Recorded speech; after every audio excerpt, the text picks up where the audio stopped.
Don't assume that people know what they're doing. Supervise by being involved. Truly training your men and women as a team. And that sounds simple, but I don't see people doing it. Family. Support system. My biggest fans. Welcome to It Is Good, hosted by Mike McLean, where we pause to find gratitude in everyday moments and celebrate the beauty in life. From sunrises to heartfelt conversations, let's shift focus to what is truly good. What is going on, everyone, and welcome to It Is Good, the show with good questions and even greater purpose. Today we have someone who embodies resilience, leadership, and the pursuit of excellence, Captain Riley Tejcek. Riley is a U.S. Marine Corps captain and Team USA bobsled pilot, aiming to be the first female Marine to qualify for the Winter Olympics in 2026. She's not just an athlete. She's a graduate of George Washington University with a degree in political science, a former Division I softball player, and the president of Fellowship of Christian Athletes, which I attended for many years in college as well, during her college years. Her military career is equally impressive, having served as a logistics officer at the Expeditionary Warfare School in Quantico, Virginia, and completed a combat deployment.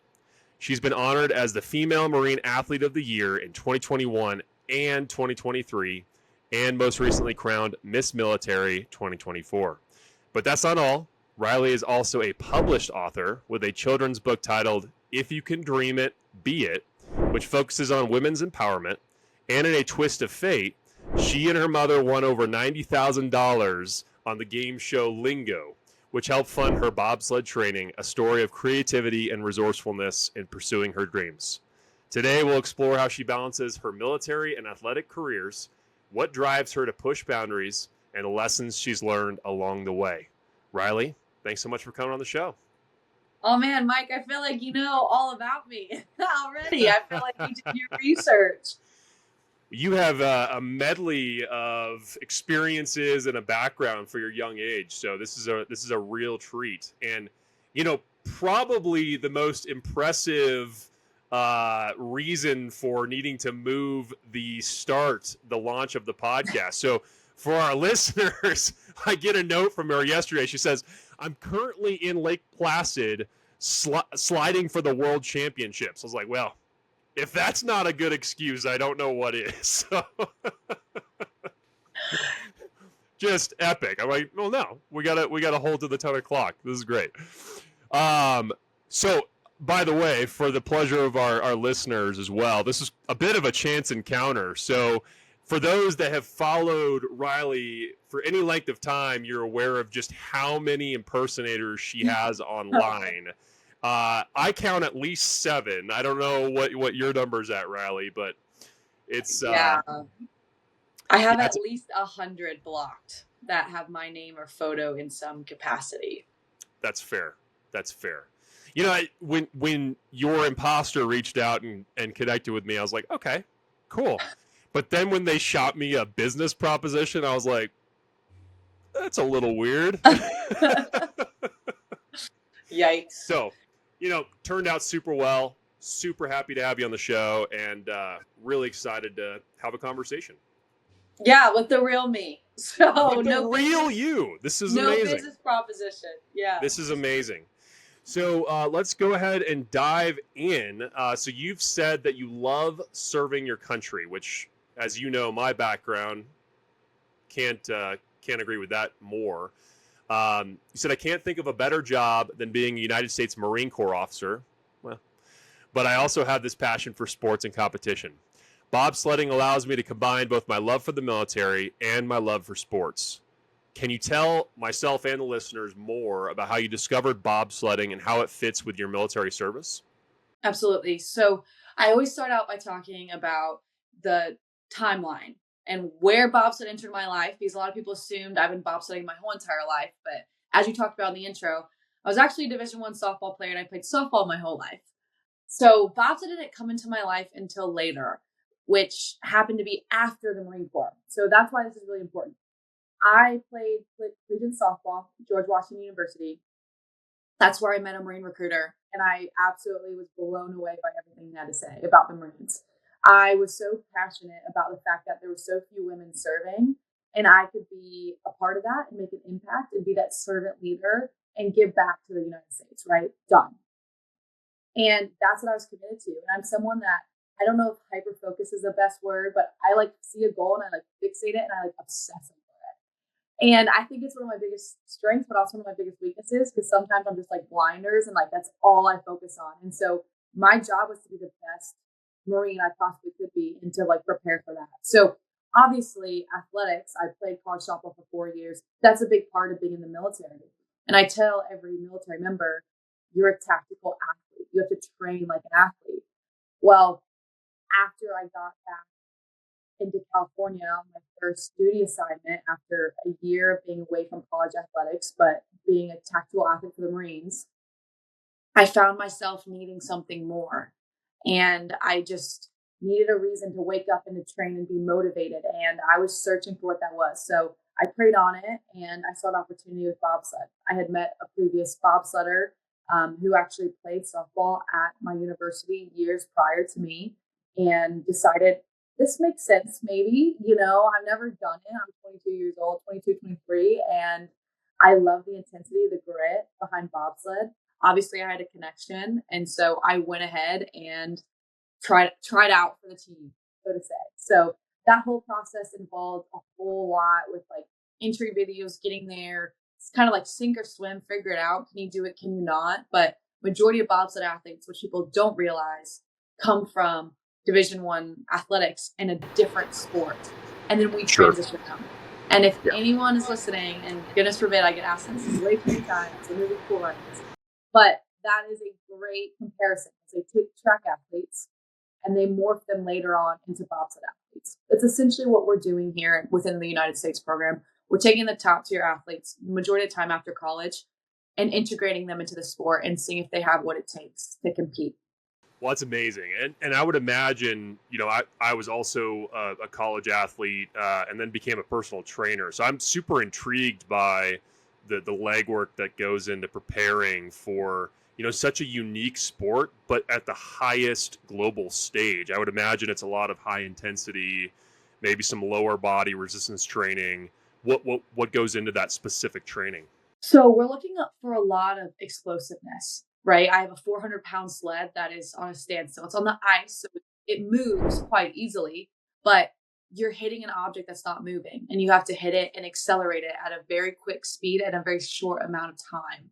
So we're looking a lot of that lower body strength, but for quickness, right? So I don't care what your one max squat is. I care about how fast can you move a certain weight and constantly repeat it. Or we're looking for a lot of like plyometrics and this quick explosion, retract and explode again. And that kind of ties in with some Olympic lifting. You don't have to be like an expert Olympic lifter.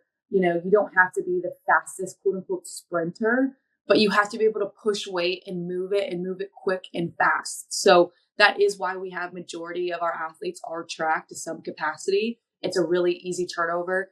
There are athletes like me. I'm softball. We have lacrosse. In the past, we've had a volleyball. It's a little bit more difficult, but not impossible. We see it frequently all the time, but it definitely requires a different body type and a different specific training. One of those of which we're in the gym. And if I go to like the normal, Lifetime Fitness or whatever, and people like stare at me like, what is this girl doing? I try to make sure if I go to a public gym, I have like my Team USA clothes on. So I'm like, leave me alone.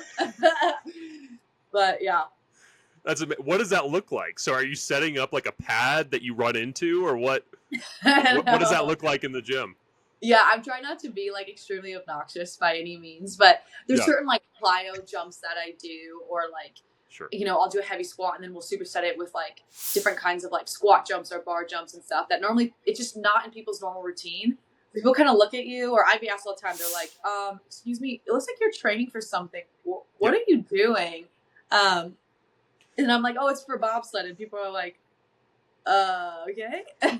Riley, the terrific part of that, though, coming out of the January resolutioners, is there's so many people doing weird things in the gym, and you ask them what they're doing, they're like, I'm losing weight, I'm changing my routine. Your answer is, I'm training for the Winter Olympics. And that's totally different paradigm. So that's amazing. Cool. So, Riley, during your deployment to Iraq, you continued your bobsled training, which I find absolutely fascinating. Can you tell me about that experience and how you balanced both your military duties with your athletic training in a deployed environment, and then also specific to bobsledding, which I find just absolutely remarkable? You said the word balance, and I talk about this all the time. Balance, I think, indicates that there's some kind of level where with multiple things can be equally distributed. And that could not be further from the truth of what happened when this past year when I was in Baghdad. So for me, I was deployed May to November, which is a very critical time. So I was able to finish my previous bobsled season. We finished in March. I did my workup in April, and then May to November, I was deployed in Baghdad, and I knew that I was going to be at a slight disadvantage, at least being overseas. And I willingly asked for this deployment, by the way. Like, no one forced me. I volunteered because I knew that to be the kind of Marine that I wanted to be, I needed a deployment under my belt. And when this was being asked of people and no one raised their hand, it was the easiest thing to do for me to raise my hand and be like, then it's my turn. And I'm not going to force someone to leave their families when I'm ready to go and I haven't deployed yet. So I quickly went into problem solving mode, working with my coaches and my staff. And it was just like, hey, how can we make this possible? How can we do this in a way that I'm not going to be at a massive disadvantage? But there's a lot of unknowns when you go into deployment. And my primary focus was not training. So that's when I say the word balance, it didn't exist. My focus for being in Iraq was to do my mission as a Marine and to do that 100%. Now, it does not mean, though, that being a Marine doesn't mean that I'm not physically fit. I'm not taking care of myself. So what I was able to do is in the mornings, 5 a.m. wake ups, before showing up to do my briefings in the morning, means that I was going to the gym. Now, Iraq is a whole different beast, one that I've never experienced in the past, of 120 degrees with dirt in the air, terrible air quality, and the sun rises at like 0.4. So even at 0.5, it's like 90, 95 degrees. The sun's up, you're sweating. The air quality is like terrible, telling you not to be outside. And I'm that crazy person running. And so essentially what it looked like is we had a gym and I had pavement and rocks. So for me, that was enough. I was able to do my sprints. I did them outside, and we had like a curved treadmill, and we had a fantastic gym set up. And so I was able to manipulate in a way my training of like, hey, I have this piece of equipment, but I don't have this. So how can we manage? So I was training 6 days a week, sometimes 2 days, but mostly not. Just the schedule, I couldn't balance it, and doing what I could. So I saw a lot of progress. It definitely hurt me in the sense of my teammates and everyone was training together since September.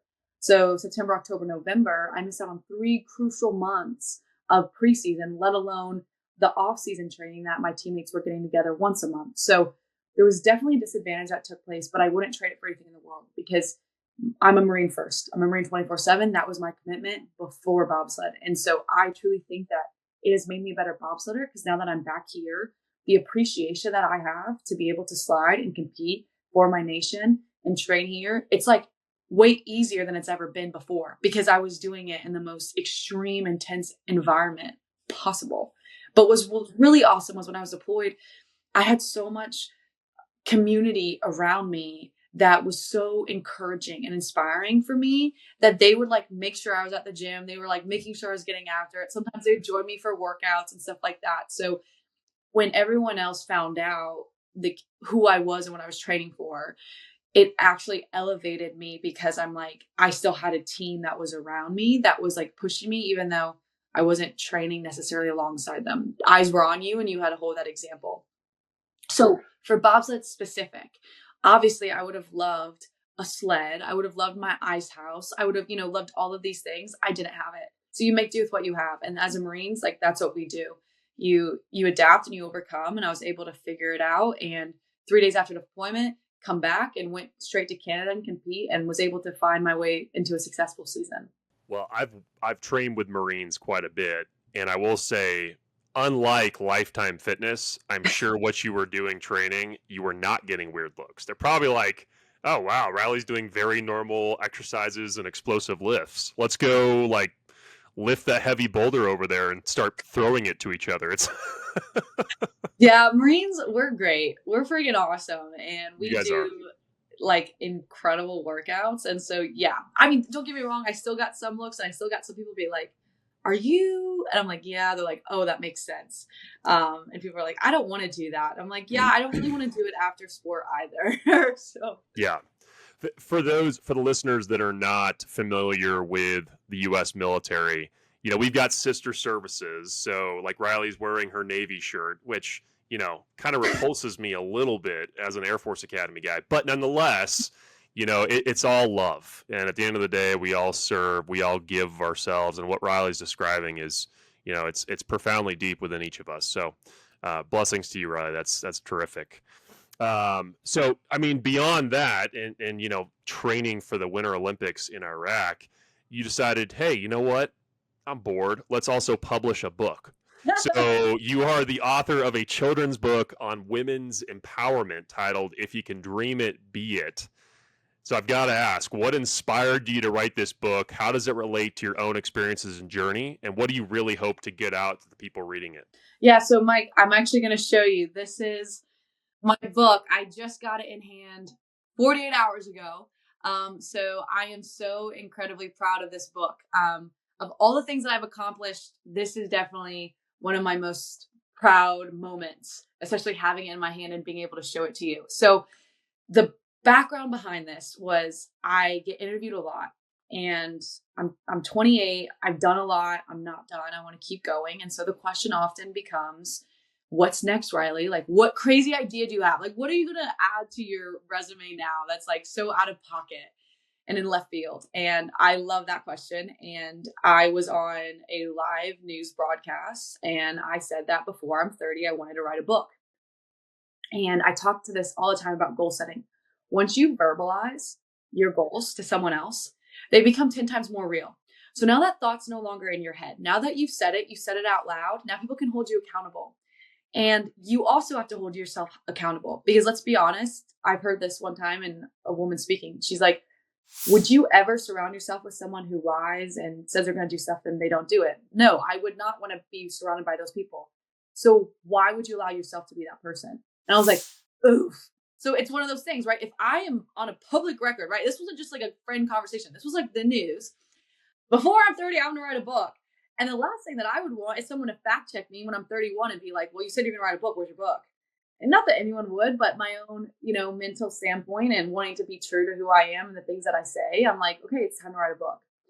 Now, I didn't know what direction I wanted to go at, what that would look like or anything. And it wasn't until, let's see, I was training, not this past year, I was in Iraq the year prior, for team selections. I would just come off of the year prior, went to World Championships, was on the national teams. It was great. Spent my summer training extremely hard, was super excited. And the week before team selections, I fractured my foot from overuse.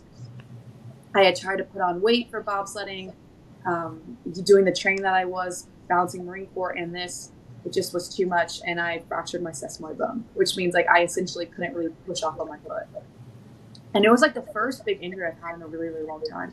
And I was depressed because I worked for months. Like this was the culminating event and this was a big deal. This is how they select the team for the whole rest of the year. Like everything matters for this selection. Right. And I'm sitting with a boot on in my room here in the Olympic Training Center. And I am like, oh my goodness, like my mind wants to like spiral and go negative. I want to sit and like complain and be a victim and watch TV and eat ice cream and like feel bad for myself. Yeah. And I don't function that way. And I'm like, absolutely not. I said, you know what this means? Like the Lord just gave me time. The Lord gave me time to sit on my rear and forcing me to stop and recover, which means now I actually have to do something with it. And people always say, I don't have time, blah, blah, blah. Well, now you do. And so what are you going to do with that time? Are you going to make yourself better? Are you going to continue to pursue some of the goals that were maybe a lower priority that were on the back burner? Or are you going to sit and rot and watch TV and feel sorry for yourself? Right. So I was like, well, it's time. I guess this is the time. So I decided, I'm like, I'm going to go ahead and I'm going to start writing this book. And then it came to me. I wanted to write a book to children because as I'm sitting in my bed pondering about this book, I thought, wow, I'm looking at the current generation of young women that aren't that far off from me. And I'm hearing people say their goal in life is that they want to become an influencer and a TikTok influencer and this kind of stuff. And I'm not hearing women say, like when I was growing up, like, I want to be an astronaut. I want to be a lawyer. I want to be, a CEO. I want to, do these things. Not that you have to do those things, but it's the concept that that is now available for women. But now we've seen the shift. And I'm like, that's the group that I want to attack and I want to attack first. And then again, I'm just sitting and pondering and reflecting of my journey into the Marine Corps. And I never thought I could be a female Marine because I never saw it. So when you look at this cover, you see this little girl and you see her looking at her reflection in the mirror and it's a Marine. And why that matters, again, it's my whole story was I never thought it was possible. I never saw it. I never dreamt it. And I never thought someone like me could look and fit into the Marine Corps. So my whole goal then on was like, okay, I'm going to make sure that there's no other women that have that same upbringing into the Marine Corps as me. To where from a young age, they may not know that's exactly what they wanted to do, but it was not without the realm of possibility that it was when I was growing up. So this whole book is, if you can dream it, be it. And without giving too much of it away, essentially it's a story of trying to figure out at a young age, what are the possibilities in life? What can you achieve as a man or a woman? And can they morph together? Can you be creative? Can you think outside of the box? Can you blend careers? And with, again, not giving too much away, but you're sitting here talking to me as a professional athlete, a Marine Corps captain, a published author, a pageant winner, a game show winner, and I'm about to fill in a couple more. But those things don't seem possible. And not that every single person reading this book has to do those things, but it's the possibility of like, wow, if she can do it, I can do it too. If I can see Riley being successful, if I can see her dreams and I can envision it, then that means that I can be it too. And so I'm really hoping that that's a big takeaway that a lot of kids have, is that it's a core memory that they now grow up not realizing that there is a barrier for them, and in particular women, as they want to grow up and figure out what they want to do. That's so good, Riley. And so on brand with this podcast. And it was the genesis of the podcast to basically bring something that added value, particularly to our society in the US, but abroad, of people like you. I've got a daughter, I've got two sons. To see somebody like you as an example and say, you know what, this is worthy to look up to and work towards. And it's one thing to read the Bible and have a relationship with Jesus, and a separate thing of somebody else that's following Christ and living out their identity in Christ in ways that are profoundly impactful and to your level of excellence. I mean, it's a testament to who you are. And I think the accolades, we talk about Female Marine Athlete of the Year 2021, 2023, Miss Military. You said you're filling in a couple of the blanks. Those are just flowing from who you are. You're living out your identity, and the outcomes are following and flowing from that. I have to ask, though, what are some of those fill in the blanks that you're working towards right now? Obviously, an Olympian in 2026 is one of those. We know that. What else is on the docket? So goal, of course, is 2026 being the Olympian. But again, that's not going to make or break everything that I've done. And I say that because I'm the best to go and represent my country. And I'm very, very clear about that. If I'm the best, send me. If I'm not, send them, because they beat me outright. And there's a lot of honor and respect in that. A couple of things that I'm working on in the next couple of years. I cannot wait to be a mom. And that's one that people are like, we weren't expecting that. And I'm like, well, I can't wait to have children. I can't wait to take on that role. There's so many women out there that I see that are mothers and are incredible humans and are like a superpower. I think being pregnant and actually having a child and birthing them is like such a miracle. And it's something that like the Lord can like bless families on. And I'm sure anyone who's a parent, yeah, your child might make you mad and, cause you not to sleep and stuff, but they're the love of your life. And they are just like one of the biggest blessings to this world. So I can't wait to enter motherhood and to continue to show people like what you can balance while doing that. I said the word balance, and that's a big no-go for me, but showing that that's possible. Because a lot of people look at me right now and they're like, cool, you're 28, you do all this stuff, but that's awesome because you don't have children. I have children. And so it's one of those things of, okay, well, I'm going to take that excuse away from you, because when I have children, I'm going to continue to be successful. I'm going to show you how you can as well. And I'm going to help figure that out. So being a mom, that's like really forefront on my mind. Me and my boyfriend, Danny, are looking forward to progressing in our relationship, getting married, and starting a family within the next couple of years. So that's one big one. 2 is public speaking. I really, really am trying to get more into the public speaking realm for the same reasons, is that I feel like there's so much power in the story, and the Lord has given me an incredible testimony, but there's so much more behind it that I think people need to hear, right? Motivational speakers are awesome, and I can motivate you all day long. Captain Tejcek can whip it on and you'll get some out of it. But there's also the realness that people don't see. People are like, oh, you're so lucky, you have all these opportunities, yada, yada, yada. And I'm like, you have no idea how failure has almost tried to plague me and how I've been able to overcome it. So a big segment that I do a lot of public speaking on is fear to fortitude. And I think that's like a very powerful message that a lot of people need to hear. And so I'm really working on trying to become more of a public speaker in the realm of not that motivational. I'll give that to you. You'll walk away motivated. Marine, come on. But having that little bit of like realism. Yeah, bruh. Having that realism of like talking about hard things that maybe are a little bit more taboo, that people aren't excited to talk about, but like realistic ways to go from fear crippling and holding you down to fortitude and being able to excel and actually manipulating fear into a positive, so that you can be successful. So those are 2 big things. I do want to write another book. So now that I said that has come out. I want to be doing children, but I do also want to write a little bit more to the audience of adults. And I just don't think I'm finished with my story yet. So I think that book in my mind is like 75% done, but obviously I have some big milestones in life that I'm waiting to accomplish. And I think once I get to there, I'll have more of a holistic picture of a book that I'm ready to put out. So if that's not enough, let me know any ideas. I'm always open to them. Hey, I mean, as you said, motherhood is such a gem. Being a parent is the most transformational event in your life. I mean, it's just in terms of understanding God's love, and our listeners know that I'm a Christian and I'm not ashamed of mentioning that, but understanding the depth of love, it just takes it to another level. But couldn't agree more. The challenges and those walking through the muck, so to speak, is where we learn the greatest gems of life.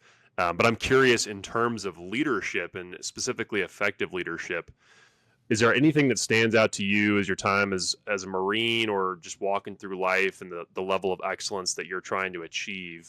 What are some nuggets that you would share with our guests?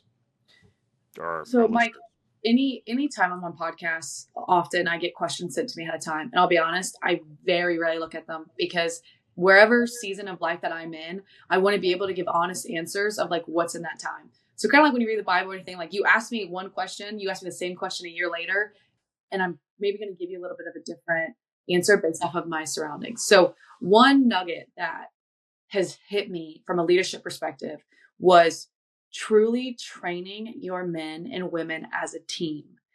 And that sounds simple, but I don't see people doing it. And so I'll dive down. I am a high level athlete. I'm extremely successful. I work out. I am disciplined. I don't have any issues with that. However, I look at my men and women that are under me, and they're not at the level that I am. Well, of course not, right? Riley, like they're not competing for Team USA. Like I get that. But what does it matter if I'm getting my workouts in, if I get high ranking PFT, CFT, military fitness scores and all this stuff, if they're not doing the same? And so initially in my leadership approach, I was making sure that I gave them time during the day to train, because I was going to take time out of the day to train. I'm like, hey, being a Marine, like part of your job is being physically fit, period, in a statement. Well, the problem was I was telling them to do it and assuming that they knew how to do it and that they were getting it done to the quality of that of which that I would have liked. And then it really hit me. I'm like, a lot of my Marines came into the service at 18, 19, 20 years old, did not have the background in sport that I did, maybe never had a sport background, found a way to be physically fit throughout boot camp, hit the fleet and expected to PT every day. And what does that look like? Just going on a 2-3 mile run and whatever. There's no parameters and guidelines. So it hit me when I'm like, I'm not seeing results in them, but I'm giving them time. And I was like frustrated. And so I'm like, pause. One of the Marine doctrines is train your men and women as a team. I said, you know what? Screw it. We're all training together every single day, 5 days a week, in person. I can't control what you do over the weekends. I'll give you parameters, and that's when you have to have discipline. But at the very least, 5 days a week with me in person, I don't care. No excuses. And for everyone's like, we don't have time in the day. Da, da, da. So you can carve out 45 minutes if you're intentional with your workday to get a workout in with your Marines, because joint suffering comes together. Trust, unity, bonding, growth together happens. So I've been able to teach my Marines from a leadership perspective, hey, here's what it looks like to train. Here's a proper warm-up. Here's a proper pull-down. Here's different kinds of lifts. They never knew how to front squat. Something to me that I'm like, oh yeah, that's simple. But someone who isn't really big into the gym or was never taught, they don't know how to front squat.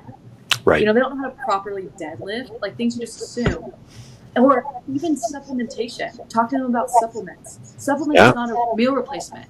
Here's the things that we're looking for. Hey, before a big run, you should be hydrating. Like, we say that, but we're not doing it with them. So the power of leading by example is great. I'm going to hold myself to the standard, and you're going to see it. Absolutely important. But we've gone away slightly from being in the trenches with them and grinding and doing the everyday task alongside them. So from a leadership perspective, it hit me over the top of the head. Like, you need to be training as a team. Don't assume that people know what they're doing. Supervise by being involved and be there with them. And coming down as a person, right? When Rainbow closed, like, there's no ranks associated with it, that we're just freaking grinding and getting it after it together. And the unity and the trust that brings together is something that I was blown away with. We've just been doing it for the past month before I left to come back to the training center. And I was like, I can't believe in my whole career, my 6 years so far, it hasn't hit me until today. So anyone that's listening, this may not be what you're thinking of, like, oh, Bradley, give me that great leadership thing that I probably should be telling you, right? Because I talk all the time about authenticity and being consistent and all that stuff. But don't go away from that joint suffering and training as a team, doing the things together, showing them by doing it together. That's a great nugget. Yeah. Leadership by example is huge, and it shows. Even as an Olympian, you're willing to get down in the dirt with them and do the hard things. So you have mentioned that your faith in Jesus and your family are two of the primary pillars in your life. Would you mind kind of fleshing that out for us? What does faith mean to you, Riley? Faith is a relationship. It's not something that you're forced to do. It's not rule-based. It's not restrictive. It's a beautiful relationship that allows you to maximize what people are searching for. And I can tell you this, I grew up in a Catholic faith with my parents because I had to. And I think that's a lot of people's journey, right? Parents trying to do the right thing. I don't blame my parents. They did awesome. But they bring you to church and they hope that you're going to get something out of it. And then, like most people, you go off to college and you try to find yourself. And, you're on your own, you're learning, you're growing, you're trying to become an adult. And I felt this hole on the inside of me. And I was like, I can't fill it with what the things that I think I'm filling it with isn't allowing me to feel the way I want. So for example, I'm like, man, I have a 4.0 GPA. I'm starting as a freshman. I'm working, 2 jobs. I was given this award. I'm dating this person that's, I'm being invited to this. I have everything, but why do I still feel unfulfilled? Why is it not enough? And so I would keep chasing that. Different things, earthly things, and I couldn't find it. And it wasn't until I really reactivated my life with Jesus, and that simply from Christianity, non-denominational, just the Bible, me, and a relationship with Jesus. And it's changed my whole life. It truly renewed me from the inside out. My heart shifted. The way I saw people, the way I spoke, the people who I hung out with, the clothes I wore, everything just changed. It was like my eyes were open into the greatest love story of all times, is that Jesus Christ loved me so much that he died and washed away the sins that I continuously bear so that I could have access and relationship with the Lord Almighty. And my life, I'm not going to say has been easy since I've made that decision to give my life to Christ, but I've had so much peace. And it's this peace that surpasses all understanding. It's like, I have joy. I'm not happy. I'm not sad. I have joy. So when I experience suffering and bad things happen, I'm able to find that positive no matter what. And I have faith that I'm like, then it's the Lord's will be done. If the Lord wants me to go to the Olympics, the Lord will make me go to the Olympics. Now, not to get that confused with, oh, then I'm just going to sit back and God will let it happen. It's like, you have to do the work, but the Lord provides the miracles. And so you have to go and do your part. It's conditional. You do your part. You keep your faith. You pursue the things that are supposed to. And the Lord will then come in and intervene and provide the miracles and the access and opportunities. And everything to the say that I have is with the Lord. And He can take it at any point. Yeah. And so am I being a good stewardship with it? Am I telling people the love that Jesus Christ has for them? And not in a way where I want to throw the Bible over people. I just want people to know that they're loved and they're cared for. And that I understand what it feels like to not feel like it's enough. And to be depressed and to be sad and not know, and the question why.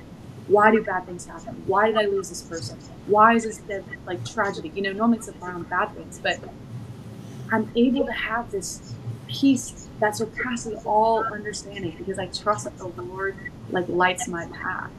And He's allowed me to instill these characteristics. My favorite Bible verse is Joshua 1:9. And it talks about being bold and courageous. And I literally have that written all in my book. But it's talking about being bold and courageous in the faith and not letting fear grip you and hold you down. So without people knowing, from a secular standpoint, I am teaching people parts about the Bible that have been implemented in normal everyday life that they don't know the difference. So all to say, the reason why I'm here, the reason why we're listening, the reason why I have every single thing that I do is because it's been a blessing and a gift from the Lord. And it's not because of any works that I have done. It has nothing to do with that. It's everything to do with the sacrifice that Jesus has given me and the love and the grace that He continues to pour out to me daily. And I just want to scream that from the rooftops, is that there are people that are lost, there are people that are looking for things, there are people that look at me and are like, what's the quick fix to be successful? And I'm like, without Jesus, you won't find it. That is the answer. That is the only answer. That is the truth. That is the way. That is the life. Come on, let's go. For any of our listeners that don't understand what Riley's talking about, the peace that surpasses all understanding, the hope that we have in Jesus, you feel lost, you feel a hole in your heart, please shoot me a message, hope, DM me hope in my LinkedIn, my Facebook, my Instagram. I will be happy to reach out to you and talk at any length of time that you desire about what Riley is referencing here. Riley, last question here for you, and then we'll go into a little bit of a bonus round, so to speak. So we've talked about a leadership nugget, kind of leadership by example, if I can put a paraphrase on it.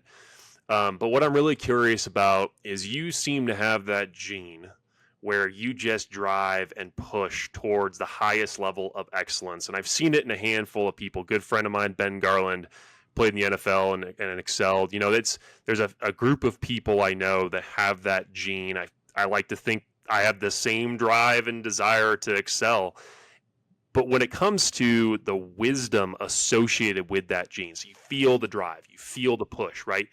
What is one nugget of the wisdom that has to be associated with that drive and that grit to help people be successful? This is an amazing question. And I think one that there's more to say on this than one thing. But when you're asking me, the one thing that comes to my mind is limitations, which is not at all what I think you're expecting. So and what good. I mean by that, my boyfriend Danny and I would like to say he has the gene as well. And I mention him because he's a critical part of me explaining this. He's a Royal Marine. He's done 5 combat deployments. One of the most successful people that I know. Hyper focuses on things, right? He just finished a course that takes people 6 months. He did it in 3 weeks and passed. We have that same drive. So do you, Mike, right? The one that is just like, I'm hyper focused, success without cost. But the problem is you have to have limitations to that. And what I mean by that is from a biblical standpoint, which is what I revolve everything around. The Lord created the heavens and the earth, and on the 7th day he had rest. It's called the Sabbath. And you're supposed to rest. And there's a part of me that for so long, I function at 90 miles an hour, nonstop, running through brick walls, 7 days a week, 24/7. I lay in bed, I can't sleep. I write stuff down. My mind is never stopping. I go. I overcommit. I'm a yes person, but I will see things through and I'll give it 110% effort and I will not take no for an answer. Again, super successful because of it. However, I cannot sustain this rate. And I found that the hard way. I was going off of season, straight to pre-deployment training, straight to deployment, 3 days later, going and competing in Canada, coming home for a quick break to see my family, going back to compete, balancing the Marines, launching my book, pursuing additional other careers, moving, all this stuff. And I was drowning. And someone would ask you, like, Riley, like on the outside, it's like, gosh, people are like, I can't keep up with you. You're all over the place. You're doing this, you're doing that. Like, I envy your life. And people were asking me, Riley, how are you doing? And I'm like, I'm exhausted. I'm not sleeping. I don't have peace. I'm not doing some of the things that I want to do.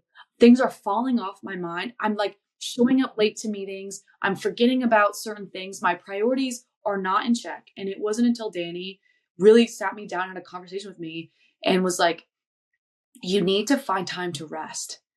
You need to shut off. You need to stop. You need to unplug. You need to put your phone away and you need to have no plans this weekend. It's like, you need to just stop and breathe. And there was a part of me where I was like, well, I don't have time. Like, I have so many things. I gotta go. I gotta do this. And I took a weekend and it was the most rewarding experience. Now, did I really do nothing? Let's be honest. Like, no, I'm not saying sat there, did nothing. But in the military, we call it white space.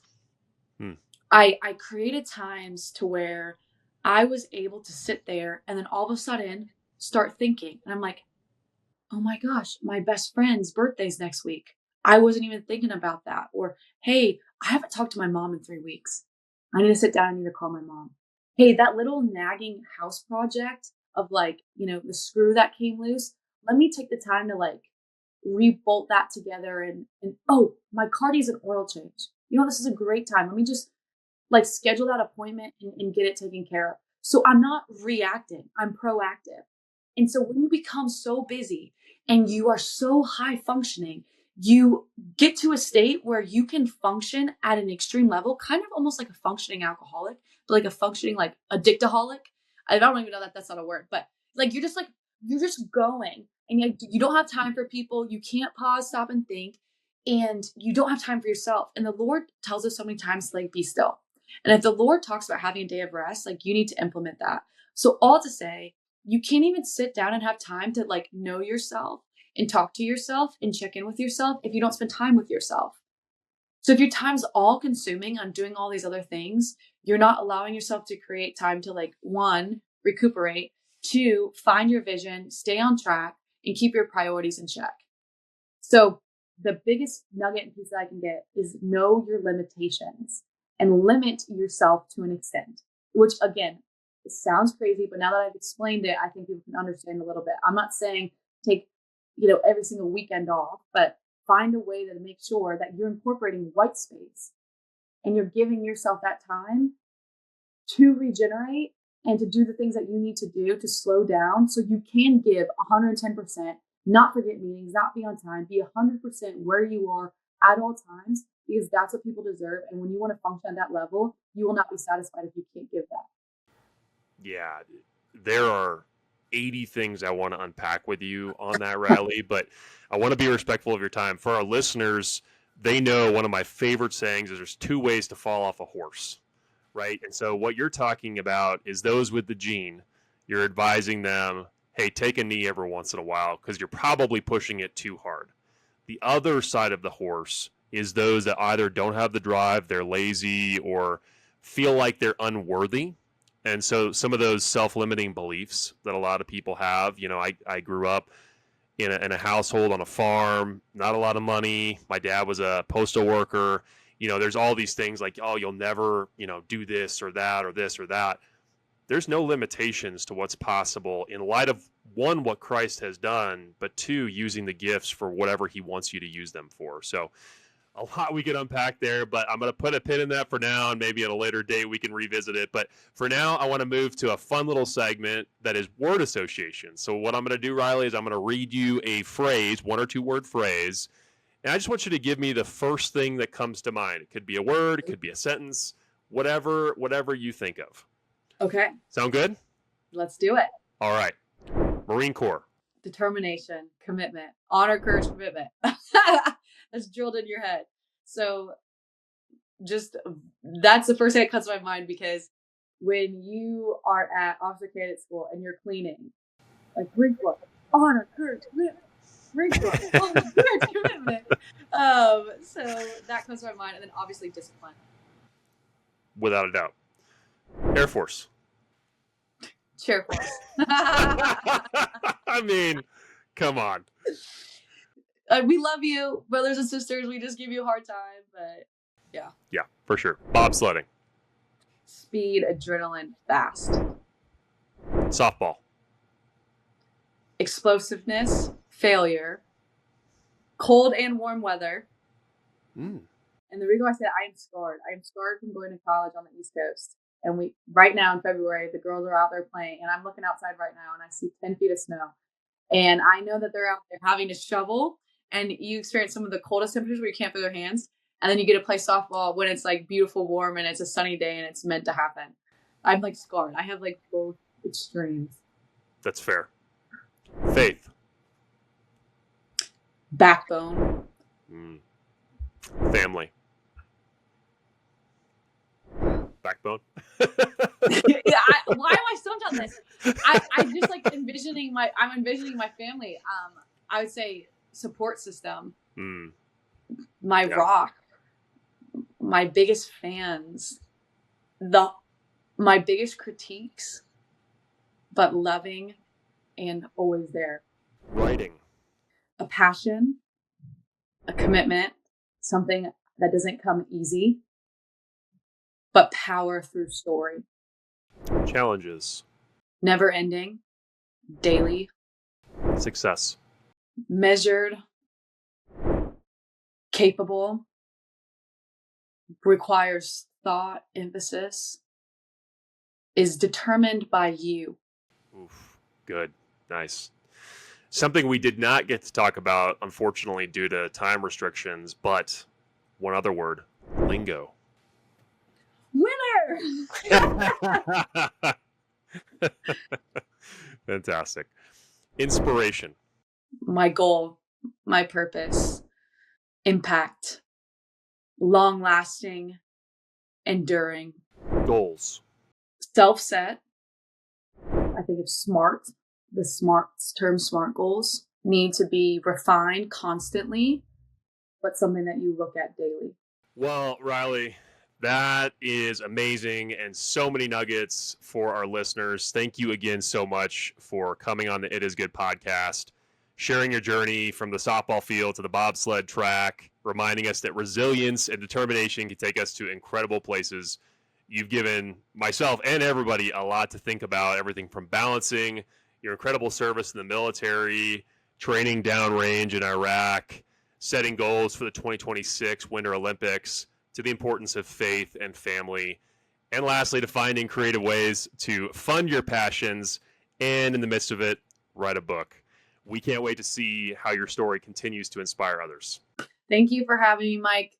Please continue to do great things with this podcast. I'm so excited to see the next people that you have on, and thank you for giving me a voice to share on your platform. Absolutely. It is my pleasure. Well, this has been It Is Good. Good questions, greater purpose. For anyone looking to chase their dreams with grit and grace, check out Riley's book, If You Can Dream It, Be It. Now available on Amazon, Barnes & Noble, and her publishing company, Endgame Press. Have a good day, everyone, and we'll see you next time. God bless.